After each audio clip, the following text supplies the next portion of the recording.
검색기 갖고 매매라면 기준 자체가 수급만 보게 되고 초기 원칙에서 그렇게 크게 벗어나지지가 않아요. 손절이 잘 나와지기 때문에 무분별하게 많이 매매가 나가지 않게 되긴 할 거예요. 검색기 단타를 때리다가 테마 단타, 장 이슈 매매, 그리고 시간적 분석 타이밍에 장의 흐름을 봐서 단타 때리는 거, 이런 걸 좀 복합적으로 좀 능수능란해질 수 있어야 돼요. 손절 구간과 익절 타이밍에서 익절해야 되는 것과 이 기준을 그렇게 크게 벗어나지 않거든. 학습해야 돼요, 초보 때는. 단타 수급에서 그날 대장주 다 100% 맞추고 하면 바로 그냥 워렌 버핏 싸다고 난리죠. 기법 기술적 난이도는요, 단타가 제일 어려워요. 근데 사실 멘탈적인 부분에선 단타가 제일 쉬운 거예요. 빨리빨리 결정하고 생각 없이 때로는 기계적으로 대응을 해버려야 돼요. 판단 딱 끝, 분할 익절 끝, 나머지 보유 비중, 본전가 오더라도 홀딩, 본전가 왔을 때 어떻게 대응한다 개념 딱 잡고 가야 돼요. 계획대로. 기법이 왜 어렵냐면 여러가지 다양한 걸 빠른 시간에 단기권에서 적용을 시켜야 되고 하기 때문에 어려워요. 기법은 항상 정형화되어 있고 고정화되어 있습니다. 그래서 이걸 전체적으로 따져봤을 때 제일 어려운 매매의 상수 매매가 단타예요. 단타 고수, 스윙 고수, 중장기 고수가 누가 돈 제일 많이 벌어? 라고 보면 단타가 훨씬 많이 봅니다. 단타가 최강의 기술이죠. 3%도 필요 없어. 평균 수익률로 1.5%만 꾸준하게 수익을 낼 수 있는 사람이 되면요, 게임 끝납니다. 그 다음 단계에서는 규모의 경제예요. 누가 얼마나 효율적인 투자금을 활용할 것이냐, 그 싸움이 돼요. 이런 걸 생각하고 이해하고 가야 돼요. 스윙 기법적으로 봤을 때 중장기보다 기법이 훨씬 많아요. 그렇지만 스윙 같은 경우는 빠르게 판단을 하지 않아도 돼요. 뭐 중장기 입장에서 봤을 때 빠른 판단이긴 한데 스윙은 오늘 살지 말지만 판단하면 돼요. 근데 단타는 때로는 초 단위로 판단을 해야 되거든요. 난이도로 봤을 때 결론값을 내리기까지 시간이 어마어마하게 차이가 많이 납니다. 멘탈적인 부분에서 사람들이 쉽게 생각했을 때 단타가 멘탈이 더 어렵지 아닙니다. 단타는 그냥 끊어내면 돼요. 끊어내면 되는데 스윙은 아리까리해요. 많이들 질문하시거든요. 이해합니다. 기법적 대응하라고 하죠. 기법적 대응하면 그 자리에서 자르고 다시 올라올 때 다시 사면 돼요. 살지 말지 판단 시간 넉넉하게 줍니다. 때로는 눌림목 나왔을 때 5일 정도까지도 시간 넉넉하게 줄 수 있어요. 조급해할 필요가 없어요. 전혀. 초보들이 했을 때 스윙이 왜 좋냐면 적당한 수익, 적당한 손실이 나오기 때문에 본인이 감내할 수 있는 심리선을 유지하면서 매매를 할 수 있기 때문에 누구나 쉽게 시작할 수 있고 그렇게 지루하지 않게 종목을 회전할 수 있고, 그리고 많은 종목을 쳐다보면서 종목을 선별하기 때문에 많은 종목과 친하게 될 수 있는 거죠. 중장기요? 중장기는 기법이 그렇게 많이 필요하지가 않아요. 사실 기법이 그렇게 많지 않은 대신 시대의 흐름을 어느 정도 유추하고 파악할 수가 있어야겠죠. 좋은 시장에 좋은 종목을 잡아서 좋은 타이밍에 들어가서 길게 봤을 때 장도 우상향을 계속 지속해주고, 순수 기술로만 따지면 기법은 엔벨럽이라든지 장기 매집이 된 장기 이평선 자리라든지 장기 이평선에서 이격도, 역배열이 정배열로 옮겨가는 사이에서 등락세를 보여주는 싸움 관계. 중장기 같은 경우는 재무제표도 어느 정도 볼 필요가 있어요. 근데 중장기의 재무제표를 좋은 놈으로 할 필요는 없어요. 그렇게 나쁘지 않으면 돼요. 앞으로 좋아질 것이다에 매매를 해야 되기 때문에. 이미 잘 나가고 있는 놈 잡아서 더 잘 나가라 힘들죠. 근데 중장기가 멘탈에서는 갑투더 갑이에요. 제대로 된 중장기를 먹는다고 했을 때는 300% 이상의 고수익률의 중장기. 공부 안 한 초보는 30%에서 50%에서 거의 다 나가 떨어집니다. 근데 이제 장롱매매 같은 경우가 대박을 낼 경우가 종종 있죠. 아예 안 쳐다보고 뭐. 근데 요즘 시대에 그럴 순 없죠.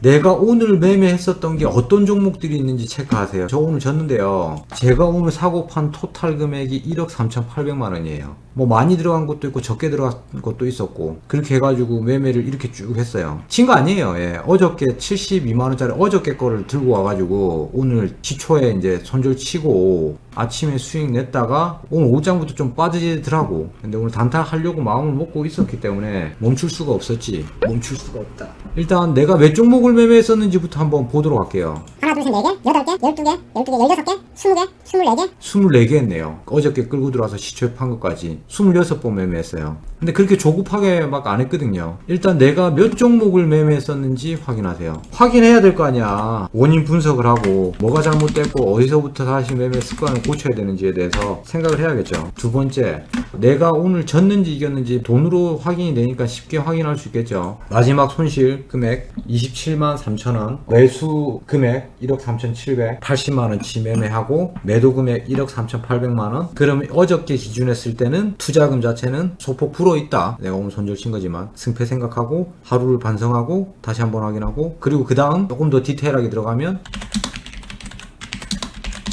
자, 다시 확인합니다. 내 진입 포인트의 가격, 매도 포인트의 가격이 나와 있습니다. 하나플러스 제 2호 스펙을 아침에 단타를 쳤어요. 꽤 크게 잘 먹었죠. 진입 가격 3,680원.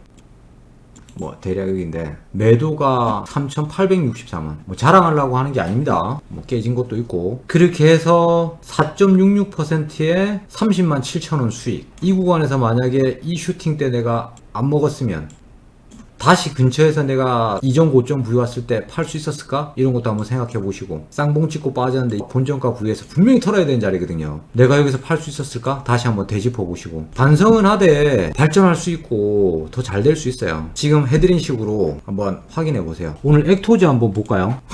졸라 짜증나요. 상한가 같거든요. 아, 웃어서 죄송합니다. 예. 저 팔아먹고 제가 이거 딴 거 사고 싶어가지고 팔았는데 어디서 털렸냐면, 평단도 괜찮았어요. 괜찮았는데 그냥 짜증나서 딴 거 잡으려고 팔았어요. 진입 가격이 여기야 대충. 그리고 손절 친 데가 12,254원. 어떻게 된 거냐면 여기쯤에서 사가지고 분할로 평단을 맞춰냈는데 그냥 본전가 근처 들어왔을 때 팔았어요. 팔고 나서 상한가 왔어요. 네. 억울한 것도 있어요. 근데 저 같은 경우는 기억이 안 남깁니다. 처음에 초보 때는 그럴 수 있어요. 아 졸라 열받네, 안타까워, 반장하겠다, 어우 막 이렇게 되거든요. 처음에 그럴 수 있죠. 근데 솔직히 실력 차이인 것 같아요. 잊어야 돼요. 멍충아 이렇게 반성하고 그냥 지나가야 돼. 이거에 매여가지고 정리를 못합니다. 정리 안 되면 단타가 아니에요. 자른 것도 많죠. 손절 큰 게 한 것도 있어요. 펜스타 이거, 예, 다 기억이 나는데 이게 검색기에 떴는데 내가 늦게 대응했어. 늦게 대응하고 눌림목 자리에서 펜스타 같은 경우는 빠지면 스윙해서 다시 공략해도 돼요. 일봉의 추세의 흐름이 내가 좋아하는 스타일이고, 그리고 이 자리에서 한번 힘주면 이전에 있었던 캔들들을 보면 이제 당일 싸움에서는 지는 걸 받아들이는 게 맞는 거예요. 근데 여기에서 좀 고집을 부렸죠. 저도 좀 세게 맞았죠. 그런 것들을 보면 아프죠. 더 좋은 자리에서 팔 수 있는 기회도 있었고, 보면서 반성하고 진 거에 대해서도 결과론적으로 이걸 딱 정산해서 다시 보게 되면 결국 내가 손절을 못 친 게 큰 화근이 되는 겁니다.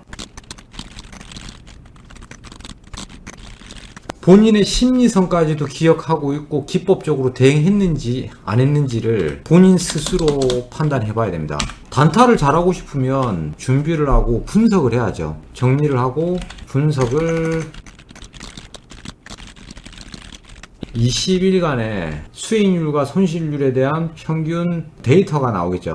그대로 내가 단타 매매를 했을 때 이길 수 있는 사람인지 아닌지를 가늠을 해보시는 게 좋습니다. 그냥 들이대세요. 일단 시작부터라도 하세요. 시작도 안 하고 해야 되는데 아 이것도 해야 되고 저것도 해야 되고 계획은 많아. 근데 시작은 안 해. 정작 우리 학교 다닐 때, 어렸을 때 클 때 얼마나 두드려 맞으면서 공부했습니까? 그거보다 훨씬 쉬워요. 그때 노력했던 거에 반의 반. 그 정도만 하면 어느 정도 수준에 올라올 수 있는데 왜 이걸 안 해?